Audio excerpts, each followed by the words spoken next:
ड्रामे की स्टार्टिंग में चाव ने अपने बर्थडे पर विश किया था कि एक हैंडसम लड़का अचानक उसकी लाइफ में आ जाए। और नेक्स्ट डे जब उसकी आंख खुली तो सच में एक हैंडसम बंदा उसके बेड के पास बैठा था। चाव तो उसकी शक्ल देख के ही फुली लॉस्ट हो गई थी। तभी अचानक उस लड़के ने उसे मॉम बोल दिया।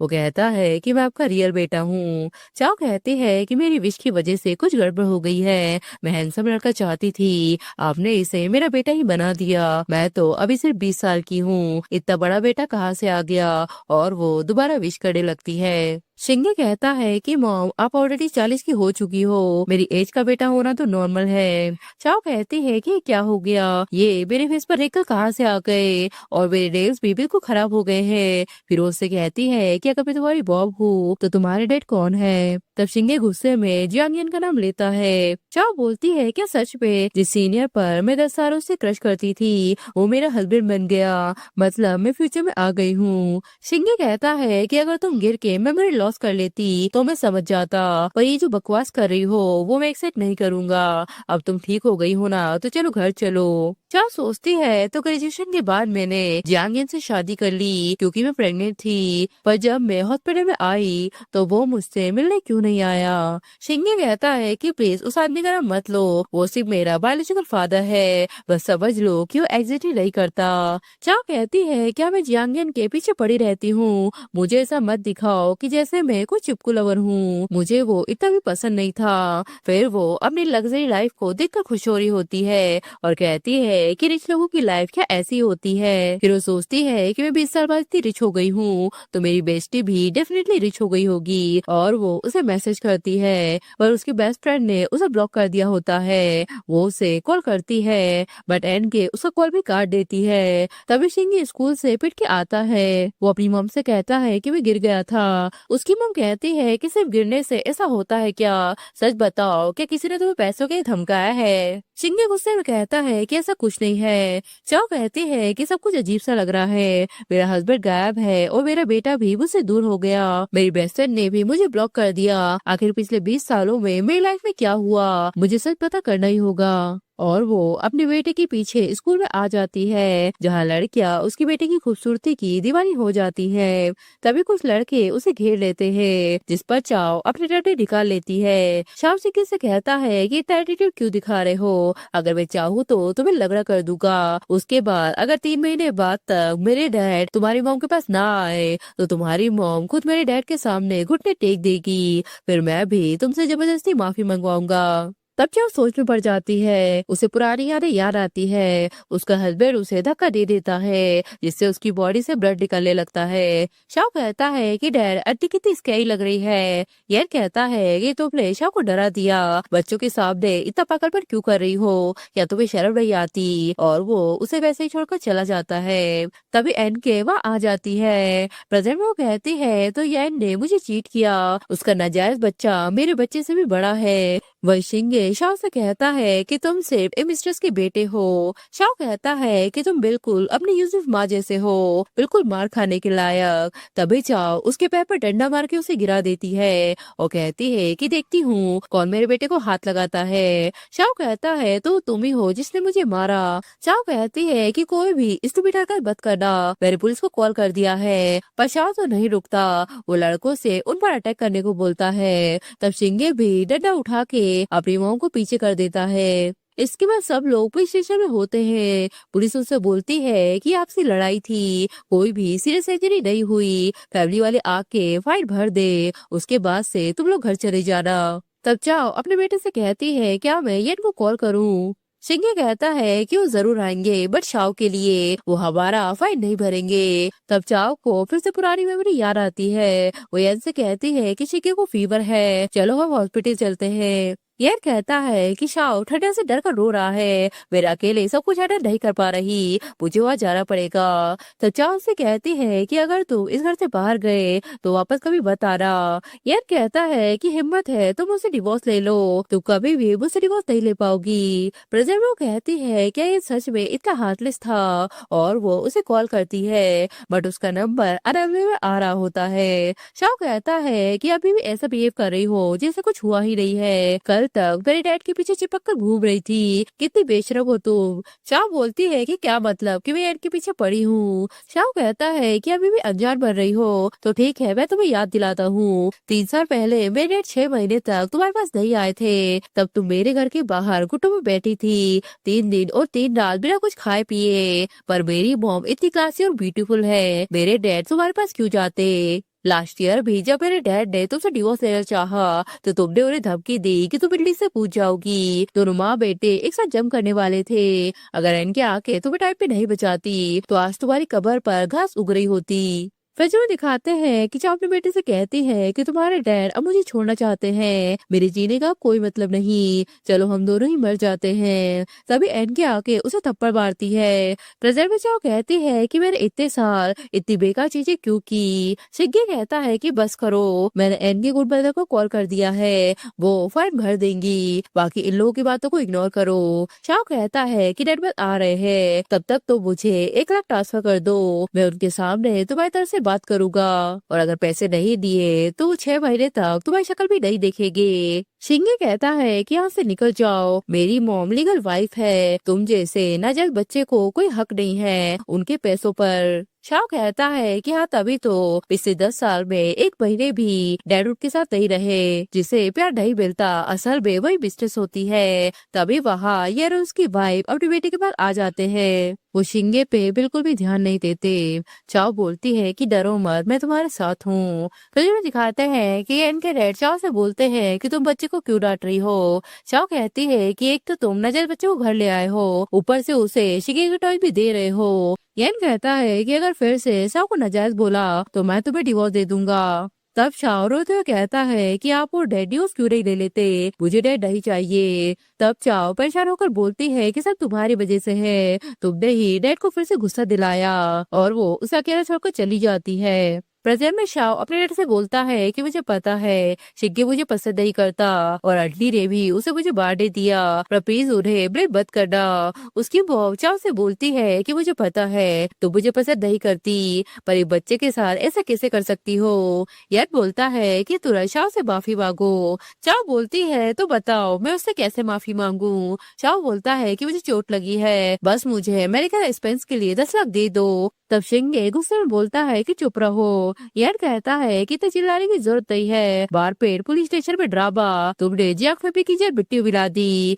ऐसे संस्कार दिए हैं क्या तुम्हारी बॉब ने। चाव सोचती है कि शिंगे को प्यार में बड़ा होना चाहिए था, पर मैंने डिवोर्स नहीं किया और अपना सारा गुस्सा उस पर निकाला, पता नहीं उसने इतना सब कुछ कैसे झेला होगा। तब शिंगे उसे बोलता है क्या फिर से कॉम्प्रोमाइज करोगी। येन कहता है कि जल्दी से पैसे ट्रांसफर करो, नहीं तो मैं आज ही तुमसे डिवोर्स ले लूंगा। तब चाव उसे थप्पड़ मारती है और कहती है कि ठीक है, मैं भी डिवोर्स के लिए रेडी हूँ। ये देख के शिंगे खुश हो जाता है। शाव की मॉम अपने हस्बैंड से कहती है कि गुस्सा मत करो, सब मेरी गलती थी, मैंने तुम्हें इंसिस्ट किया था कि शाव के साथ जो भी हुआ है उसके लिए उसे जस्टिस मिले, पर तुम चाव को और मत चिढ़ाना वरना वो पागल हो जाएगी। शाव कहता है कि हाँ आंटी तो गुस्से में खुद को भी चाकू मार सकती हैं। तब चाव कहती है कि ज्यादा बकवास की ना तो तुम सबको एक एक थप्पड़ लगा दूंगी। तभी वहाँ एनके भी आ जाती है और कहती है कि वाह क्या बात बोली है। वो शिंगे से कहती है कि तुमको किसने मारा, तुम बस नाम बताओ,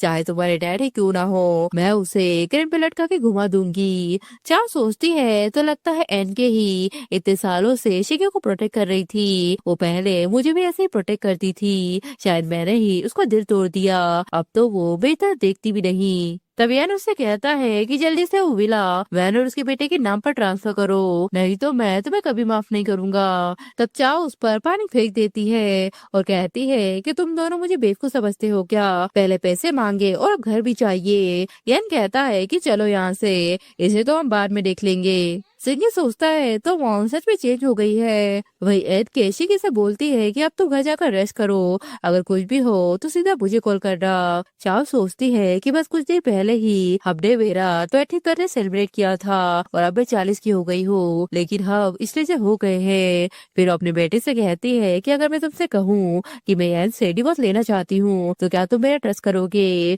सिंगी कहता है कि नहीं, मुझे यकीन नहीं है। चाव सोचती है कि शायद सिंगी के लिए मैं बस मेमोरी लॉस कर चुकी हूँ, लेकिन जब मेरी मेमोरी वापस आएगी तो क्या मैं फिर से उस टॉक्सिक रिलेशनशिप में फंस जाऊंगी। फिर शिगे से कहती है कि चलो घर चलते हैं, मैं तुम्हारे लिए कुछ टेस्टी बनाऊंगी। लेकिन चाओ को तो कुछ बनाना ही नहीं आता। वो कहती है कि लगता है क्योंकि मेरा टैलेंट नहीं है। शिगे कहता है कि प्लीज किचन को थोड़ा रेस्ट दे दो, लेकिन चाओ उसके लिए चिकन मिल बनाकर लाती है। शिगे बोलता है कि कभी कभी मुझे सच में वो दिन याद आते हैं जब आप मुझे इग्नोर करती थी। चाओ बोलती है कि प्लीज मुझे एक और चांस दे दो, मैं फिर से बनाकर लाती हूँ। तब शिगे बोलता है कि अरे ये इतना भी बुरा नहीं है, बस देखने में थोड़ा अजीब है, लेकिन इसका टेस्ट अच्छा है। तब चाओ कहती है कि मेरा बेटा दुनिया का बेस्ट बेटा है, और रोते हुए कहती है कि सॉरी गलती मेरी थी, मैं ही अच्छी मॉम नहीं बन पाई। तब शिगे उसे हक करके संभालता है।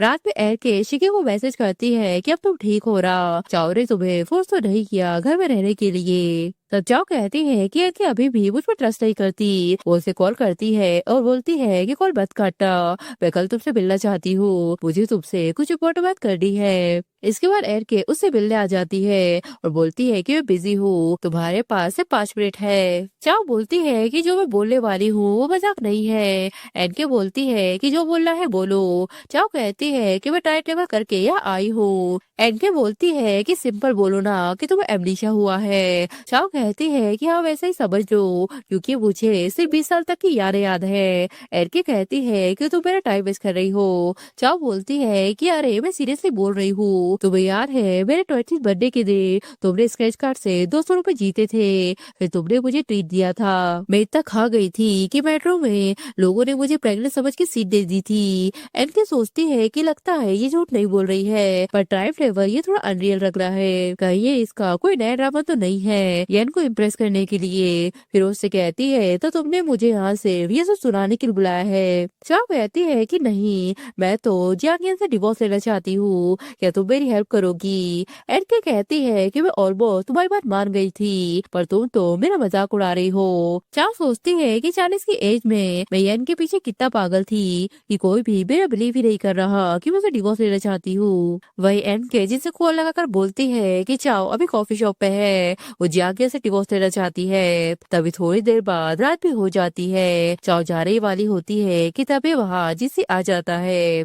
चाओ उससे कहती है कि अरे तुम तो शू हो ना, वही येलो बालों वाले, जो कहता है कि प्लीज मुझे उस हिसाब से मत बुलाओ। चाओ कहती है कि हाँ, पर तुम अब येलो बाल क्यों नहीं रखते। फिल्म में दिखाते हैं कि जो चाओ को सरप्राइज देने के लिए आता है, उसके बर्थडे पर दोनों काफी ज्यादा हंसी मजाक करते हैं। प्रेजेंट में जिनसे उससे कहता है कि सुना है तुम जियांग येन से डिवोर्स लेना चाहती हो, लगता है तुम्हें सच में एमनीशिया हो गया है। चाओ कहती है कि नहीं, एक्चुअल में मैं टाइम ट्रेवल करके आई हूँ सीधा 20 साल से 40 की एज में। जिनसे कहता है कि हाँ टाइम ट्रेवल ही होगा, वरना तुम इतनी कामली मुझसे बात नहीं करती। चाओ कहती है कि मैं तुम्हारे साथ पहले बुरी थी। जिनसे सोचता है कि अगर उस वक्त हमारा झगड़ा नहीं हुआ होता तो जियांग येन बीच में आके सिचुएशन का फायदा नहीं उठाता। फिर में दिखाते हैं कि चाओ उससे बोलती है कि ये क्या बकवासी चीज है। जिनसे गुस्से में बोलता है कि तुम्हें समझ ही नहीं आता कि सही क्या है और गलत क्या है। तभी है चाओ को कॉल करके बोलता है कि आज मैंने थोड़ी ज्यादा ड्रिंक कर ली।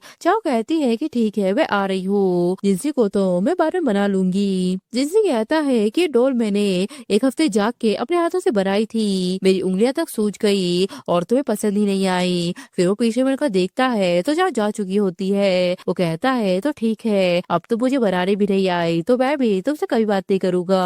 प्रेजेंट में वो कहता है कि अगर तुम सीरियसली डिवोर्स लेना चाहती हो तो मैं तुम्हारी हेल्प कर सकता हूँ। चाओ कहती है कि अरे वाह तुम तो लॉयर बन गए। जो कहता है कि हाँ, और अब मुझे येलो बियर मत बुलाना, पहले लीगल प्रोसेस कर लेते हैं, फिर मैं तुम्हें घर ड्रॉप कर दूंगा। फिर वो उसे पुरानी बातें बताता है कि 20 साल पहले तुम प्रेग्नेंट हो गई थी, इसलिए तुमने जियांग येन से शादी की। तुमने अपना सारा पैसा उसे दे दिया और उसके साथ रेंट के छोटे से घर में रहती थी और डब्बा वाला खाना खाती थी। ये देखकर एंटोसा रो पड़ी थी। उससे कहती है कि तुम प्रेग्नेंट हो और डब्बे वाला खाना खा रही हो, जल्दी उससे डिवोर्स ले लो, मैं तुम्हें और बच्चे को संभाल लूंगी। चाओ कहती है कि वो मेरे बच्चे का फादर है, मैं उसे छोड़ नहीं सकती, तुम अभी सिर्फ एटर हो, वैसा बेचारा आसान नहीं होता, चिंता मत करो, मुझे सिंपल सा खाना भी पसंद है। तब एनके उसे पैसे देकर बोलती है कि मेरे गुड सेट के लिए अच्छा खाना जरूरी है। प्रेजेंट में वो जिसे से बोलती है फिर आगे क्या हुआ, मैं और जियांग तो स्ट्रगल कर रहे थे ना, फिर उसने मुझे चीट क्यों किया। जिससे उसे बताता है कि तुम्हारी डिलीवरी से 2 हफ्ते पहले उसका प्रोजेक्ट सडनली हिट हो गया और उसे बहुत सारे पैसे मिले। फिर तुम लोग इस बड़े से घर में शिफ्ट हो गए। उसके अगले ही दिन जांग येन अपनी मिस्ट्रेस और उसके बच्चे को घर ले आया। तुम इतनी शौक हो गई कि तुम्हारे बेबी की ऑलमोस्ट जान जाने वाली थी। उसके बाद तुम दोनों के बीच हमेशा झगड़े होने लगे। फाइनली जियांग येन ने डिवोर्स फाइल कर दिया, लेकिन तुमने बड़ा कर दिया तो वो सीधा अपनी मिस्टर के साथ रहने चला गया। फिर भी तुम जिद पर अड़ी रही। उसे वापस पाने के लिए तुमने सुसाइड भी किया। तभी एनके भी तुमसे ऑलमोस्ट रिलेशन तोड़ चुकी थी, लेकिन उसने तुम्हारे बच्चे को संभाला था। पर बाद में तुम बार बार येन को बनाने की कोशिश करती रही। वो विशेष भी तुम्हें रोज प्रोवोक करती थी, अपना बेटा लेकर आती थी, फिर भी तुम हर बार चुप हो जाती थी। शिंगे ने जब तुम्हारा साइड लिया तो तुमने उसे भी डांट दिया और उससे जबरदस्ती माफी भी मंगवाई। तब एनके ने तुम्हें कम्प्लीटली ब्लॉक कर दिया, लेकिन वो अभी भी तुम्हारी केयर करती है। बस तुम एक काम करो, उस आदमी के पीछे मत भागो जो तुम्हें इम्पोर्टेंस नहीं देता। चाओ कहती है कि हाँ मैं सच में अंधी हो गई थी, सिर्फ उसके लुक्स के चक्कर में। वो सिर्फ कैमरे में ही अच्छा लगता है, अब तुम तो उससे भी ज्यादा हैंडसम लग रहे हो। तभी वहाँ येन भी आ जाता है और कहता है कि अब समझ आया कि तुम डिवोर्स क्यों चाहती हो, क्योंकि तुमने अफेयर स्टार्ट कर दिया है। तब चाओ उसे थप्पड़ मारती है। येन बोलता है कि मुझे डिवोर्स चाहिए। चाओ कहती है कि डिवोर्स चाहिए तो ले लो। यार कहता है कि आप तुम्हें डिवोर्स से डर नहीं लगता, शिगे भी तुम जैसा बच जाएगा, एक ऐसा बच्चा जिसे ना माँ बाप का प्यार मिला, बिल्कुल अकेला और बेचारा। तब जिनसी उसे पंच मार देता है और बोलता है कि मैं लॉयर हूँ, अगर मेरे पंच से तुम्हें प्रॉब्लम है तो कंप्लेन कर देना। चाओ बोलती है कि प्लीज इसे और मारो, मेरी मॉम ने इतने साल जो सफर किया है वो एक थप्पड़ से सेटल नहीं होगा। यान कहता है क्या तुम पागल हो गई हो। चाओ कहती है कि हाँ मैं पागल हो गई हूँ, तभी तो तुम्हें अपनी लाइफ के बारे में बताया ताकि तुम मुझे और हर्ट करो। तर्जुमे में दिखाते हैं कि चाओ की डैड उसकी मम से बोलते हैं कि चाओ तुम्हारी बेटी है, उसे मुझ पर मत थोपो। उसकी मम कहती है कि अगर उसे तुम नहीं संभालोगे तो कौन संभालेगा, मैं अपनी लाइफ उस पर वेस्ट नहीं करूंगी। तब उसके डैड बोलते हैं कि लड़की तो बोझ ही होती है, शादी करके घर चली जाएगी, मुझे इससे क्या फायदा मिलेगा। चाओ कहती है कि मॉम मुझे भी अपने साथ ले चलो। उसकी मॉम कहती है कि मुझे मॉम मत कहो, अगर तुम मेरे साथ रहोगी तो कौन मुझसे शादी करेगा। पर जब वो कहती है कि मेरे बचपन की वजह से मुझे डिवोर्स से डर लगता था, मैं बस सिंगे को कंप्लीट फैमिली देना चाहती थी, पर तुमने उसी वीकनेस का फायदा उठाया, मुझे कंट्रोल किया और हमेशा मुझे झुकने पर मजबूर किया। येन कहता है कि तुम लोगों को तो मैं बाद में देख लूंगा और वहाँ से चला जाता है। इसके बाद चाओ जिनसी से कहती है कि इन्वेस्टिगेशन का अपडेट क्या है। जिनसी कहता है कि सब अभी प्लानिंग फेज में है, लेकिन एक बात क्लियर है कि डिवोर्स तो पक्का होने वाला है। ये सब जियांग के सालों के कान है, फेक डेबिट बनाना, एसिड इधर उधर शिफ्ट करना, सब सॉलिड प्रूफ है उसके अगेंस्ट। चाओ कहती है कि वो कितना गिरा हुआ इंसान निकला, मेरे नाम पे फेक लोन भी बना दिया, ये अमाउंट तो करोड़ों में होगा ना। जिनसी कहता है कि तुम टेंशन मत लो, तुम्हारे और शिंगे का जो भी हक है मैं सब वापस दिलाऊंगा। फिर हमें कोर्ट की हियरिंग दिखाते हैं। जिनसी कहता है कि हमारी तरफ से जियांग पर इल्जाम है कि उसने शादी के दौरान अफेयर किया और जानबूझकर प्रॉपर्टी ट्रांसफर की, इसलिए हम रिक्वेस्ट करते हैं कि डिवोर्स अप्रूव किया जाए और जियांग को कुछ भी ना दिया जाए। तब यह चाओ से कहता है कि अभी भी वक्त है, अपना केस वापस ले लो, मैं आगे से तुमसे ज्यादा मिलने आऊंगा। चाओ कहती है कि मैं 20 साल तक गलती करती रही, अब मैं और गलती नहीं करूंगी। तब जज एविडेंस वेरीफाई करने के बाद फैसला सुनाते हैं कि कोर्ट डिवोर्स ग्रांट करता है, बच्चा मिस चाओ को ही दिया जाता है और जियांग को कुछ भी नहीं मिलेगा। तब डिवोर्स के बाद फाइनली एंड के चाओ से मिलने आती है। चाओ रोते हुए बोलती है कि मुझे पता था तुम मुझे इग्नोर नहीं करोगी। जिनसी कहता है कि एनके हमेशा तुम्हारे साथ थी, उसे पता था कि तुम डिवोर्स लेना चाहती हो, इसलिए उसने मुझे कॉल करके तुम्हारे पास भेजा। जियांग के प्रॉपर्टी ट्रांसफर और फेक डिबेट्स के सारे प्रूफ भी सब उसने अरेंज किए थे। चाओ कहती है कि इस डिवोर्स में मुझे काफी पैसे मिले हैं, आधा तुम ले लो। एनके कहती है कि नहीं, ये पैसे तुम शिंगे के लिए संभाल के रखो। फिर वो लोग साथ में डिवोर्स सेलिब्रेट करते हैं। चाओ इतना पी लेती है कि वही सो जाती है। एनके कहती है कि मुझे ड्रॉप करने की जरूरत नहीं, बस तुम चाओ का ध्यान रखना। तब शिंगे जिसी से कहता है कि क्या आप मेरी मम को पसंद करते हो। शिकी कहता है कि हाँ, मैं काफी टाइम से उसे पसंद करता हूँ, पर तुम्हें अगर प्रॉब्लम है तो मैं अपनी लाइन कभी क्रॉस नहीं करूंगा। शिंगे कहता है कि मुझे याद है, गुड मदर के अलावा आपने ही सबसे ज्यादा मेरा ख्याल रखा था। एक्चुअली मुझे कोई प्रॉब्लम नहीं है अगर आप मॉम के क्लोज आते हो। बचपन में मुझे समझ नहीं आता था कि मॉम डिवोर्स क्यों नहीं लेती, इसलिए मैं उसे नफरत करता था। लेकिन बाद में मुझे समझ आया कि उन्हें बस एक घर चाहिए था, एक कंप्लीट फैमिली। मैं चाहता हूँ कि उन्हें वो सब मिले और आप जियांग से काफी बेहतर हो। माँ बाप के साथ हमेशा खुश रहेंगी, बस उन्हें कभी हर्ट मत करना। फिर रात के 2 बज जाते हैं। चाओ शिंगे से कहती है कि तुम अभी तक सोई क्यों नहीं। शिंगे कहता है कि आपको अंकल जिन से पसंद है। उसकी मम कहती है कि अरे नहीं, तुम्हें पता भी है कि स्कूल में वो कैसा था। सिंह सोचता है कि जब भी मैं उनका नाम लेता हूँ तो मॉम बस बोलती चली जाती है। सच में जिनसे उसे कहता है कि अगर हम 20 साल पहले वापस जा सकते हैं तो मैं उससे नफरत नहीं करता और शायद वो कभी हर्ट नहीं होती। मैं चाहता हूँ कि तुम मेरी फीलिंग को समझो। फिर शिंगे अपनी मॉम से लोरी सुनाने को बोलता है जो बचपन में उसे सुनाती थी।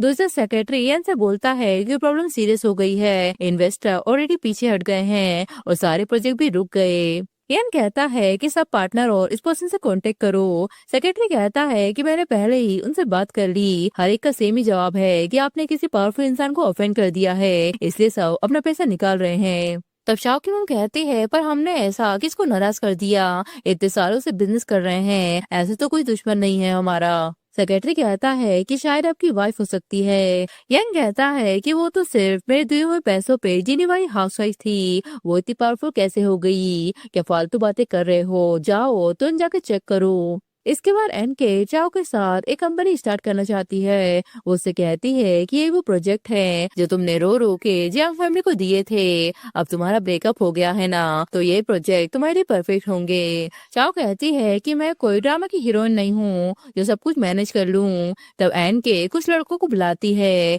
और बोलती है कि ये सब बिजिंग यूनिवर्सिटी के टॉप स्टूडेंट है, मैं ये टीम तुम्हें दे रही हूँ, इन्हें अपनी प्रोफेशनल मैनेजमेंट टीम समझ लो, आगे से प्रोजेक्ट भी इनके थ्रू ही हैंडल करना। इसके बाद जिनसी चाओ को कैमरा देता है। चाओ कहती है कि अभी सब लोग बिजी हैं, सिर्फ तुम ही हो जो मेरे साथ घूमते हो। फिर वो क्लासरूम में बैठ के जिनसी की फोटो को देखने लगती है, जिससे जिनसी को पुराने मोमेंट याद आने लगते हैं। वो चाओ को प्रपोज करने ही वाला होता है कि तभी एन के चाओ से कहती है कि चलो बास्केटबॉल मैच देखने चलते हैं। प्रेजेंट में भी वो उसे प्रपोज करने की कोशिश करता है, लेकिन तभी चाओ का फोन बज जाता है। शिंगे बोलता है कि जल्दी घर आ जाओ, ये दरवाजा जोर जोर से नॉक कर रहा है। यान शिंगे से कहता है कि मेरे रास्ते से हट जाओ, तुम्हारी मॉम कहाँ है। शिंगे कहता है कि तुम दोनों का डिवोर्स हो चुका है, मेरी मॉम को डिस्टर्ब मत करो। तभी चाओ यान से कहती है कि मेरे बेटे से दूर रहो, तुम उसे परेशान क्यों कर रहे हो। यान कहता है तो तुम सच में मुझसे दोबारा शादी करना चाहती हो, मैं तुम्हें अच्छे से जानता हूँ, तुमने ही एनके को बोला है ना जियांग ग्रुप पे अटैक करने के लिए, और इस आदमी को भी तुम जानबूझकर मुझे जलाने के लिए लाई हो ना।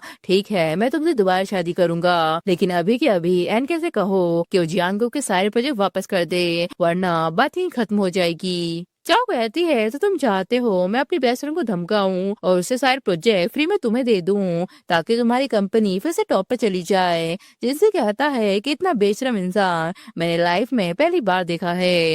यन कहता है कि तुम चुप रहो, 20 साल तक मैंने ही इसे पाला है, और शिंगे मैं तुम्हारा असली बाप हूँ, मेरे बिना तुम बड़े कैसे हो पाते। चाओ कहती है कि तुम मेरे लोगों को उंगली दिखा के इंसल्ट कर रहे हो, ठीक है अब मुझे भी स्टिक होना पड़ेगा। और वो कॉल पे कहती है कि जियांग ग्रुप के सारे पार्टनर को ब्लॉक कर दो, मेरी परमिशन के बिना कोई भी जियांग ग्रुप के साथ डील नहीं करेगा। तब वो लोग हंसने लगते हैं। शाओ की मम कहती है कि तुम खुद को क्या सीओ समझती हो। येन कहता है कि अब ड्रामा बंद करो, सीधा प्रोजेक्ट मुझे वापस करो। एनके कहती है कि तुम्हें कौन सा प्रोजेक्ट चाहिए। चाओ कहती है कि मुझे तुम जैसे बेवकूफ पे टाइम वेस्ट नहीं करना, और वो अपनी टीम से कहती है कि काम करना स्टार्ट करो। तभी एन के पास कॉल आता है कि हमारे सारे प्रोजेक्ट अचानक से गायब हो गए, सब किसी ऑर्डर से ब्लॉक हो गए हैं। यान चाओ से कहता है कि तुम सच में रेन ग्रुप के प्रेसिडेंट हो। चाओ कहती है कि तुम्हें क्या लगता है कि जियांग ग्रुप की सक्सेस सिर्फ तुम्हारी मेहनत से आई है, अगर 20 साल पहले मैंने फंडिंग ना दी होती और एनके ने तुम्हें सपोर्ट ना किया होता तो कोई भी तुमसे बात नहीं करता।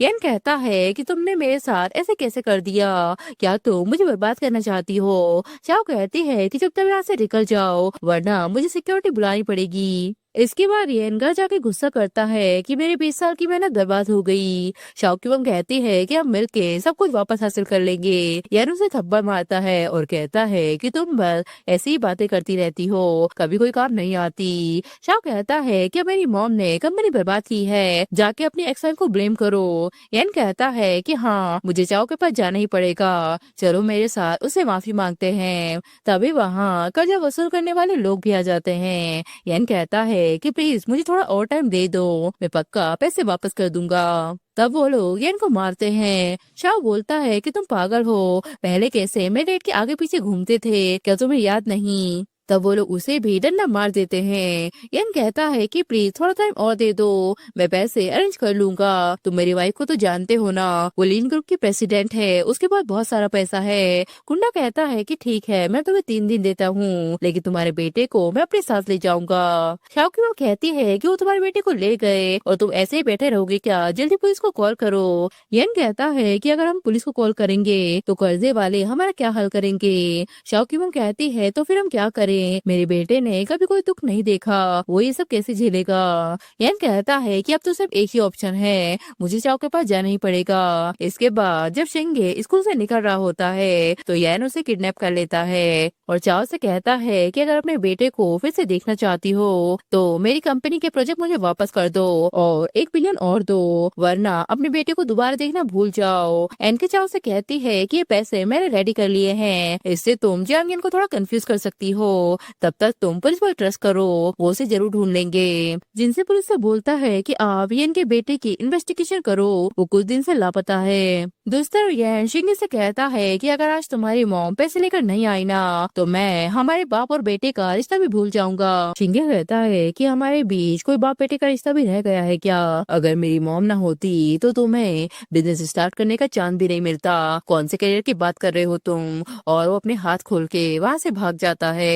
येन कहता है कि वो लड़का भाग गया, जल्दी से उसे पकड़ो। तभी वहाँ पुलिस भी आ जाती है। चाओ कहती है कि शिंगे कहाँ है, उसे कहाँ ले गए हो तुम। जिनसी कहता है कि अगर शिंगे को कुछ भी हुआ ना तो तुम्हारी सजा डबल हो जाएगी। येन कहता है कि वो खुद ही भाग गया। शाओ की मॉम पुलिस से कहती है कि मेरा बेटा शाओ भी किडनैप हो गया है, प्लीज उसे बचाइए, अगर हम 30 मिनट अरेंज नहीं कर पाए तो उसके साथ क्या होगा। तब पुलिस शाओ को वहाँ ले आती है और कहती है कि इसके लिए मिस्टर जिनसी को थैंक यू बोलिए। जब पुलिस ने उन लोगों के गेम पर एक्शन लिया तभी शाओ को भी रेस्क्यू कर लिया गया, पर तुम लोगों पर किडनैपिंग का चार्ज है, अब तुम दोनों को पुलिस स्टेशन चलना होगा। वही शिंगे अपने घर के बाहर बैठ जाता है जैसे बचपन में बैठा करता था और कैसे अपने मॉम डैड को झगड़ते हुए देखता था।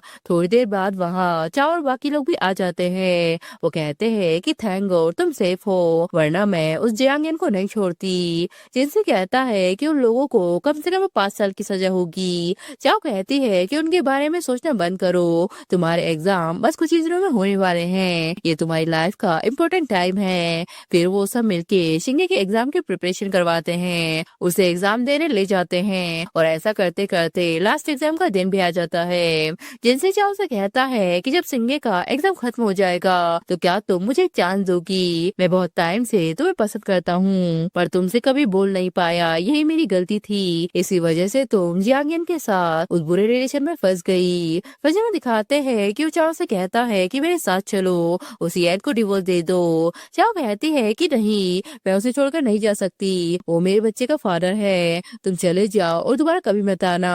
चाओ सोचती है कि जिनसे ने बहुत बार मुझे ले जाने की कोशिश की पर मैंने हर बार उसे मना कर दिया और बाद में मैंने उसे ब्लॉक भी कर दिया, फिर हमारी कभी बात ही नहीं हुई। तभी एग्जाम खत्म हो जाता है। चाओ धीरे से बोलती है कि मैं तुम्हारे साथ रहने के लिए रेडी हूँ और वो शिंगे से कहती है कि कॉन्ग्रेचुलेशन, अब तुम्हारे एग्जाम खत्म हो गए। शिंगे कहता है कि मैंने तो सोचा कि फ्लावर आप अंकल जिंगसी के लिए लेकर आई हो। तब चाओ उसके पीछे भागने लगती है। फिर इसके बाद हमें दिखाते हैं कि रात में शिंगे उससे बोलता है कि ये मेरी लाइफ का सबसे खुश साल था, आपका डिवोर्स भी हो गया और आपको ट्रू लव भी मिल गया, क्या आप हमेशा मेरे साथ ऐसे ही रहोगी। चाओ कहती है कि तुम टेंशन मत लो, मैं सच में टाइम ट्रेवल करके आई हूँ पर अब वापस नहीं जाऊंगी। तभी एन के उसे कॉल करके बोलती है कि शाओ इंस्टॉलर बन के हमारे घर पर आ गया था, उसने मेरी कंपनी में आग लगा दी और वहाँ से भाग गया। सीसीटीवी में देखा गया है कि वो शिंगे की स्कूल की तरफ भागा है, तुम उसे संभल के रहना। तभी शाओ चाओ को कार से हिट कर देता है,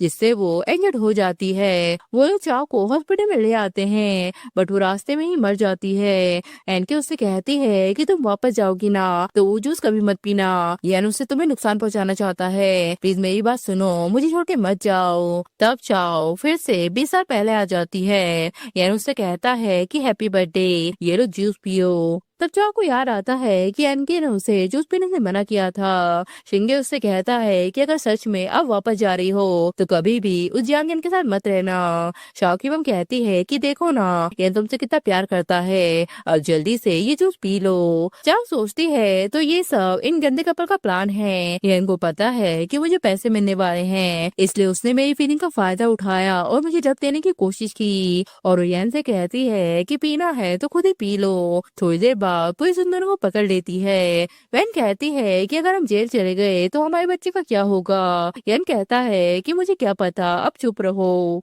तभी वहाँ एनके और जिनसी भी आ जाते हैं। चाओ इनके से कहती है कि अब हमारा बॉन्ड कभी खत्म नहीं होगा, और जिनसी से कहती है कि तुम्हारी उड़न कहाँ है। जिनसी कहता है कि मैंने फेंक दी, तुम्हें वो पसंद नहीं थी ना। चाओ कहती है कि मुझे वापस करो, वो मेरे बर्थडे का गिफ्ट था। फिर वो एनके को पैसे देकर बोलती है कि इसे मेरी तरफ से इन्वेस्टमेंट समझ लो। एनके बोलती है क्या तुम्हें डर नहीं लगता कि मेरा बिजनेस फेल हो जाएगा।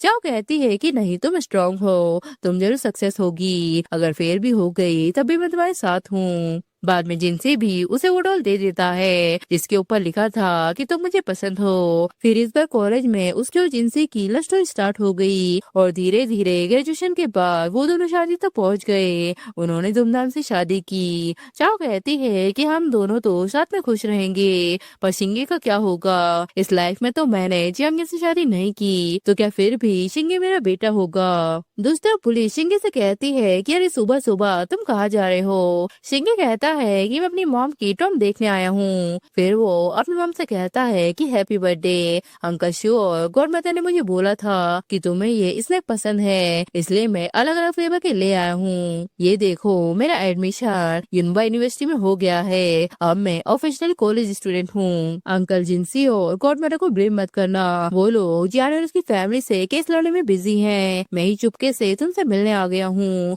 मुझे एक्चुअली में पता है कि तुम मरी नहीं हो, तुम बस टाइम ट्रेवल करके वापस गई हो, वहाँ तुम अंकल शू के साथ होना। तो क्या मैं फिर भी तुम्हारा बेटा हूँ? मुझे तुम्हारी आवाज में लोरी सुनने का मन हो रहा है, तो चलो मैं ही लोरी गा देता हूँ। और वो नीचे लेट कर लोरी गाने लगता है। दोस्तों एनके और जिनसी चाओ को डिलीवरी के लिए हॉस्पिटल में लाते हैं। जैसे ही सिंगे की आंखें बंद होती है तो वो चाओ का बेटा बन के फिर से पैदा होता है। चाओ रोते हुए कहती है कि हम अपने बेबी का नाम शिंगे ही रखेंगे। जिनसी कहता है कि ठीक है, अब तुम रोना बंद करो। और इसी के साथ ये ड्रामा भी यहीं खत्म हो जाता है।